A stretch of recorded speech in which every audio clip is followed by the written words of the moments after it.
gosh, it's hard. It's been several days since Michael Frazier's childhood home was badly burned in an electrical fire. My mama would make dumplings. We would host Christmases here, because this is what brought the family together. And seeing the aftermath will never get easier. My main thought was just, get out as fast as I could. His father, David, was sound asleep when it broke out.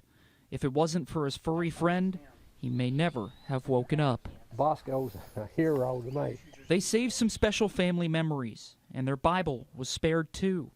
But the place their family called home for 4 generations couldn't be salvaged. It's hard. It's hard to see the place that you felt safest in the world no longer here. Michael is a Republican lobbyist, but says once word of this got out, he's felt the love and support of lawmakers from both sides of the aisle.